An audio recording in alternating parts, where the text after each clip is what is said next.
Hello, everybody out there, and welcome to another episode of the Talk That Talk Show with me, Barry Holmes. We are here for our Sunday edition of the Talk That Talk Show in our 159th installment. It was so funny because, I really wanted to get a chance to record on Friday, but things didn't work out with my personal life schedule and things that had that nature. But I wanted to make sure that we came on a Sunday and delivered you guys a consistent episode of the Talk That Talk Show. Big shout out to Biram on our Facebook live stream, Tyree Holmes, Hawks, Eric Rivera, Elvin Ortiz on our Instagram live stream. But like I said, I feel blessed to be able to have this opportunity to come out to you guys each and every week. And it means the world to me, man. Also, we have a big day tomorrow and Memorial Day. Big shout out to everyone who has served in the military and who continues to serve. We appreciate you guys so much. And then also, it is a day of remembrance for all those fallen soldiers. So for everyone out there that has had someone that has served honorably for this country, thank you so much for, being who you are. And thank you so much for your service, and to all those family members that have someone that did lose someone, we're thinking of you. And it's more than just a day off. I think that, especially in times that we are in now, it's lost, sometimes with all the big things that have been going on and all the crazy extremities of, just, they always say that the end times are coming.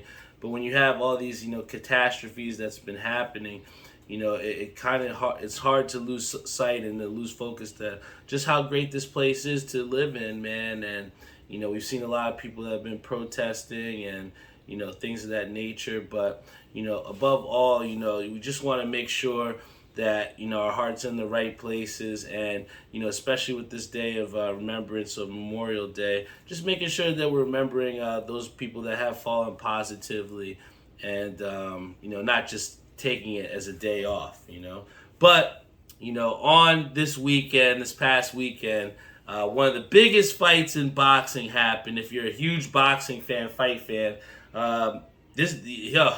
the crazy thing was leading up to this fight, and I'm talking about Romero versus Javonte Davis. And, everybody was coming in saying, Javonte Davis, he's knocked out everybody that he's faced except 2 fights. Massive star in the making. And here you have a guy in Romero who's undefeated and kind of like an unnamed guy who, has just made his name through knocking out people. And, for those that don't know, Javonte Davis is like, a top-notch guy who, for Showtime draws a lot of pay-per-views. And, what we saw was I was joking around with my boy Jeff, and I was trying to call out the round that, Rolly Romero was going to get it done, because I was one of the crazy people that thought Rolly had a chance against Javonte Davis, and boy was I wrong. I predicted, and I know you guys might not believe me, but I predicted a 6-round knockout for Rolly Romero over Javonte Davis, and somehow it was flipped around. Javonte Davis wound up knocking out Rolly Romero in the 6th round. And what happened was, Rolly was coming across, seemed like an overhand right hand. And what they say to you all the time is, especially with punches, and when you're facing a counter puncher, you never want to lead with your head down, and you're pretty much like an open target. And one of the things that my father said, and also Javonte Davis said at the end of his interview, was that it didn't even look like it hit him that hard, and that it kind of just hit him. It looked like just literally a regular counter left hook, but it speaks to the power that Javonte Davis has, and especially when you have the bad mechanics of a young boxer who seems unorthodox in Rolly Romero, but still was giving Javonte Davis some problems. I think moving forward, one of the things that we're going to see, especially from anyone that fights Javonte Davis, maybe a Shakur Stevenson. Shakur Stevenson, I don't know. That's the fight that we'd all like to see, but we're going to get to that a little bit. But one of the things that Rolly wound up doing was he was using his jab to kind of keep distance. A lot of times with these new fighters, everybody's looking for the big hook because everybody's seen Canelo and everybody's seen the knockout counter punchers. But what Rolly was doing was he was using that jab to stay distance. It kind of, as they said, the commentators, a rangefinder. And he was getting effective shots on Javonte. There was a couple hooks where he staggered him a little bit. I saw him push him to the canvas one time. But ultimately, the power of Javonte Davis showed out. And, I think that the one thing that I really, if I had any feedback from the champ and Javonte Davis, is that, especially at the end of fights when you've won, I joked around with my boy Savion Gaynor, big shout out to him, but I thought it was sad that Romero was the guy that actually sold the fight. Everybody knows Javonte's knockout power, but in a way, Romero built up the anticipation. I kid you not. The few videos that I saw on Instagram and on the social media of just how crazy this guy's trash talk was, it made me enticed. I was like, I need to see this fight.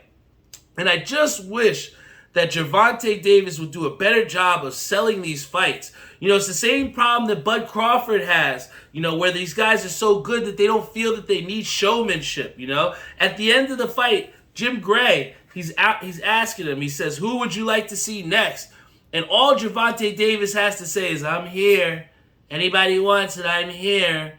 And, if you're a champion and you're somebody that wants the smoke, you want anybody to come at you, you got to ruffle some feathers. And the same thing happened to Jermell Charlo on Mike Tyson's podcast, where he said, hey, you're the baddest motherfucker. Who do you want to box? Who do you want to go against? And Charlo didn't have an answer for him. And I think that this goes to, why UFC, in a way, kind of gets those headliner fights, or why they get these better fights, is because the people that they have on their, production really do a great job of selling these fights. Even though Tony Ferguson hasn't won a fight in over 6 years, 5-6 years, the guy still knows how to sell fights and get people inside of those stadiums.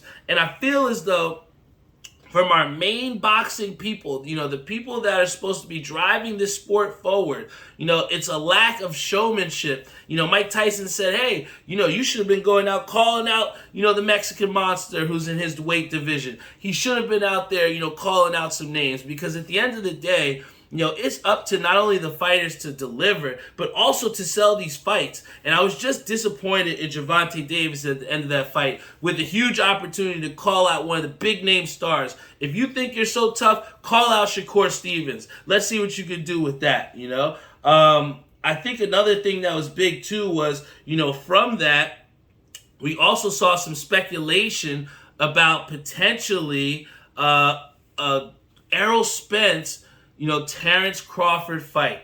We've been talking about it for years. We've seen these guys at the top of their divisions. But again, the problem with boxing and them not being able to sell these fights are also the ability to matchmake these fights to make the biggest fights happen. It took us way too long to have Mayweather and Pacquiao finally fight. And that seems to be the case too often. And I really would like to see this Errol Spence and Terrance Crawford fight really happen. Errol Spence says that potentially he sent the contract over, and he's potentially waiting for Bud Crawford. Let's just hope that the traction is really going in the right way, because if that fight truly happens, that could be literally one of the best fights of the decade so far. And, on a side note, we saw Errol Spence. He was rocking the dope Mets hat. I think it was from Sports World. I can't remember. It looked like a frozen tangerine, but it wasn't Hat Club.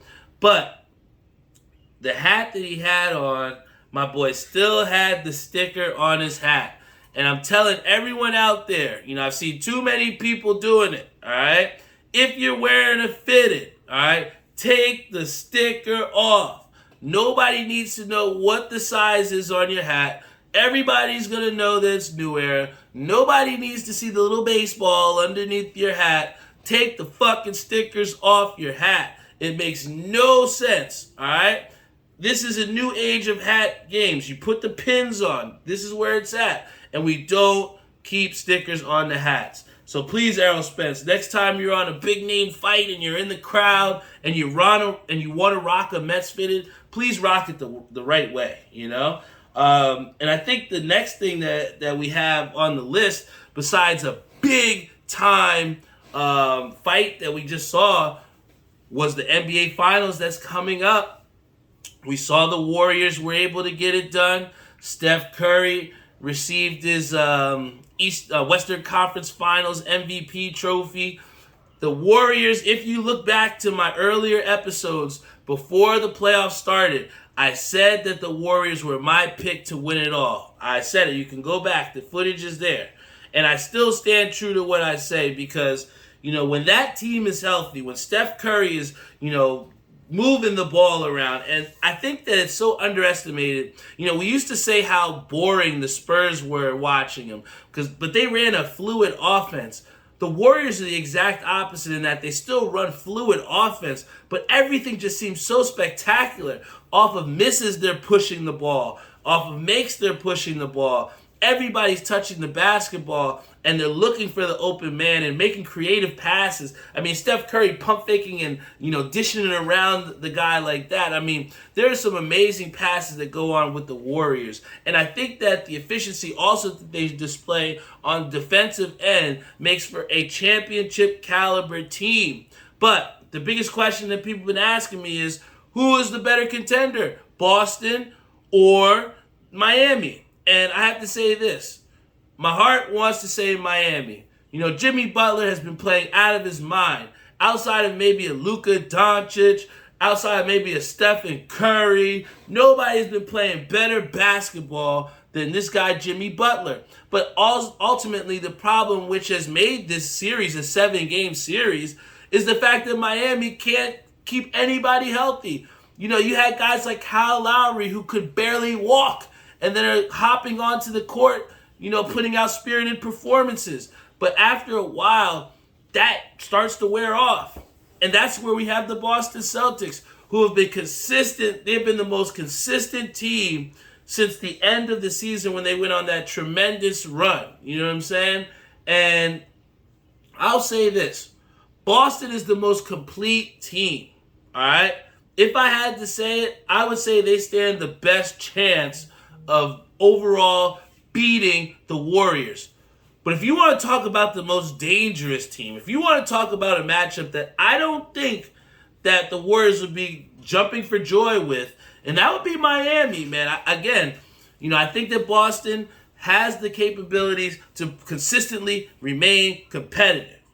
But Miami, when ultimately all of them are healthy, stands the chance to really, stand in the way of the Warriors from recreating the dynasty. But again, these are all hypotheticals. The one thing that we do know is Steph Curry is playing out of his mind.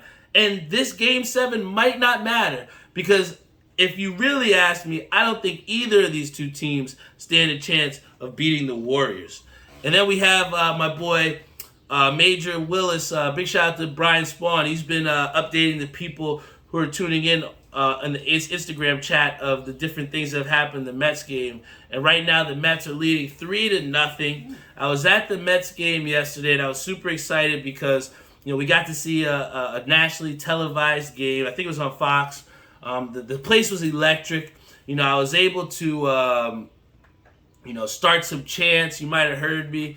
Out in left field. No, I think we were in right field. I got to go chill with my boys Say and Jeff and, see some fireworks afterwards. It was a great game.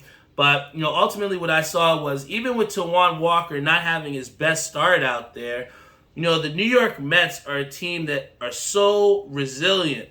And also what Buck Showalter has this team doing is playing selfless baseball. We see guys like Yerme who are bunting for base hits. You see them successfully doing hit and runs to put their team in scoring position. We see Dom Smith, who wasn't having his best season, but still making sac flies to score runs. The Mets are playing small ball, and then what happens is when you get home runs from McNeil, it's just supplementary to the runs that you've already produced through the small ball. So, Buck Showalter's done great things for this Mets team. I said it months ago in the bowling alley when my dad and my uncle had asked who I would love to see, manage the Mets. And again, it was so many times in these past, tenures, we have guys outside of Terry Collins that were experimental coaches, guys that didn't exactly have the experience. And here we have a guy in Buck Showalter who just has the Mets playing damn good baseball, man. And it's good to see live, and I'm just happy to, in a way, just be a part of this run, man. Going to, the City Field and just experiencing different things within there. We got a chance. If you get a chance, you got to check out the Chicken Shack that's right across from Shake Shack. It's really good. They had these General Tso chicken tenders with cheese keg bites. I don't know what you call them, but it was fantastic. And, again, Citi Field is one of the best when it comes to experiences of watching a baseball game. Not just for the baseball, but definitely for the eats. And, I think that another thing that's been a little bit different, with this time, has been with summertime, ending the regular season in bowling. We've had a great season with some teams that, we kind of didn't exactly get the outcomes that we wanted, but still had some great successes within the league. And I think that summertime oftentimes is when people will take their time off to enjoy their summer, go out and do things, go places. And that's all fine and good too, but, I've always prided myself, since I've started bowling and staying competitive within the summer, because then there's less of a layover. I think that, when we weren't bowling competitively because of the pandemic, the competitiveness, we all know how to bowl, but it's something different to bowl competitively with money on the line. And, that took some time to get back into the swing of things with. And I think that the summertime is a perfect time to kind of decrease that layover. And, what I've seen so far is that, my summer teams are completely different. With my brother moving away, again, congratulations to my brother. I'm super excited for him. But I had to think about, how I was going to go forward with my next team. And, my father had asked me, and I had some prospects. I was like, you know what, let's get it shaking, man. Let's run the band back with my pops. And, at first, it was definitely a huge transition because for most of the time, bowling, I'm used to my father being at the bottom and me being at the top. But, he's kind of instilled some confidence within me to go to the bottom and close games out, man. And that's been an adjustment. And then it's also translated to confidence elsewhere within Wednesday, where I have a completely new team. It's a trios team where, we got Terrance, big shout out to him, and we got my boy Lenny G. And, I think at times it can be a nervous thing when you have new teams, when you have new things, new situations that you're coming into. But ultimately, I feel as though, when you have the same common goals, when you have the same type of, effort level that you're putting forth, the synchronization, it's not as hard to kind of bring together with, I feel as though. And, it's been seamless with this team, man. We already have me and my father, we've won 2 games back-to-back. We're sitting in 6th place with a big matchup against Tim on Tuesday. And then, we're sitting in 2nd place because of total pins. But we're undefeated on Wednesday night. So, I'm hoping to end this summer not only a better bowler, but with a lot more money in my pocket, hopefully. And, I'm really utilizing this opportunity to become a better bowler and to take the next step. So far in summer leagues, I have a 207 average, which is the highest that I've had ever in my life. And I know it might be week 2 or the first 2 weeks, but it's something to try and maintain. It's something to, kind of strive for. I have goals and aspirations within bowling that I truly am trying to achieve. I think that people always joke around with you and say, hey, get that 300. But, it is something that, I do feel as though that I really want. I do want to get an 800. I do want to get a 700 in the state tournament next year. There's a lot of goals and aspirations that I do have within bowling, but I think it's also important for us as well, whether we are talking about bowling or whether we're talking about a new job or a new relationship. We got to have goals that kind of push us forward in the right direction and kind of give us a litmus test or tracking of how far we've come since we first started.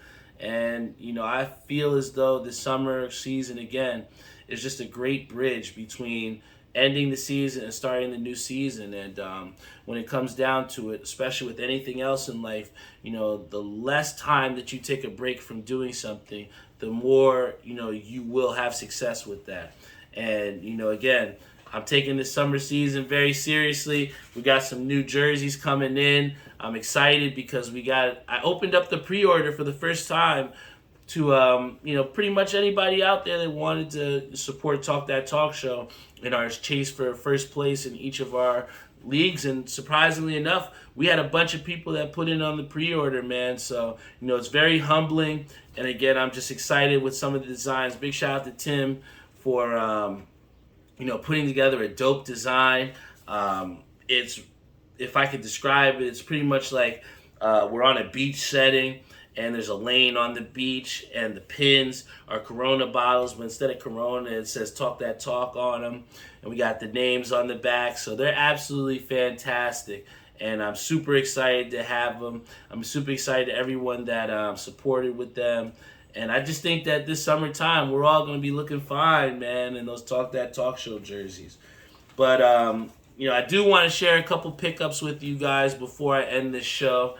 I really want to see what's going to happen on this World Series, not this World Series, but this Game 7 between Miami and Boston. So that's what I'm 100% going to be turning on once I, get off the air here.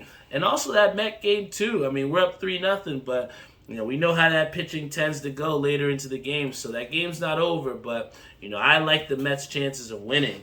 But I think that I've had a lot of success with winning some of these sneaker raffles of late, and I was super excited about this pickup because when I first got my first pair, I liked the colorway. I thought they were fire, and I just was very blown away with just how comfortable the shoe really was. So when this shoe came around for the raffle, I didn't think I was gonna hit, but I wound up picking it up. So I was super excited about this. How much of a Yeezy binge I've kind of been on, and how I really enjoy those shoes. Big shout out to Chris Garrett on our Facebook live stream. But these shoes right here, the 700 V3s, these are absolutely fire. I was so excited to get these on the raffle. I don't think Yeezy gets enough credit with just, the creativity that they've been putting into these shoes. And the colorways really match well, man, and blend well. So I can definitely see myself rocking this a lot in the summertime. It kind of matches with this shirt a little bit, right? But, this one is fire. But, we know that I have been stepping up the kick game, but I'm known for one thing and one thing alone. And that is these fitted hats. This was actually from Cap Nova. Big shout out to my brother who was able to scoop this up for me and kind of put me on a little bit to the Cap Nova. But this one's fire. But one that I picked up, this was the one Cap Master B pickup where I was like, this is a must. This one is the Captain Planet 2.0 from Hat Club. The first time around when Hat Club released the Captain Planet, I wasn't a fan because the entire hat was all red and the bottom was like the teal. And, I don't know, I just wasn't a fan of it. But this one right here, this Captain Planet Hat Club hat is fire. See the accents of the yellow on the Shea Stadium patch here? And then, if you all know Captain Planet, you know what color he was. So to have the icy blue underneath here on that hat, Hat Club really did their thing here. We got the flat batterman on the back. But, this one is definitely going to be in heavy rotation. I really like this hat a lot. I think that the Captain Planet 2.0 is way better than the original one.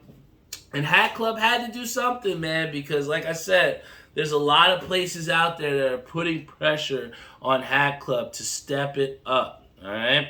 But, once again, I appreciate you all for tuning in once again to the Talk That Talk Show. Big shout out to my boy Eric Rivera once again. Also, big shout out to Brian Spawn, who's been continually updating the people in this chat on what's going on in the Mets game. I just, once again, I feel so blessed to be able to share this time with you on a Sunday, even though it's not our regular Friday. I just think it's so important that, when you have a responsibility or you have things of that nature, it's okay sometimes to get off the track or get off the schedule of things.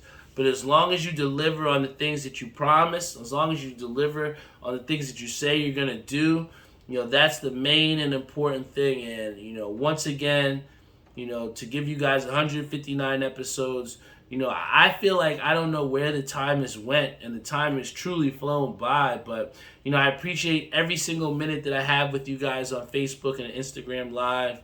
I'm going to continue to get better. I'm going to continue to push myself, both on the lanes and off the lanes. I'm going to continue to push for my passions, push forward in the right direction, and just surround myself around people that believe similarly to me in that hard work is essential, man. I feel like the grinders out there, the people that truly grind and believe in self-investment and believe that things just don't come from nothing. I think that those type of people are the most that I kind of relate to the most, and who I'm trying to reach out there with this show. I think that if I can inspire you to think highly, a little bit more higher of yourself, to go out there and reach your goals through me doing this show, then it doesn't matter how many subscribers, it doesn't matter how many views, it doesn't matter about that.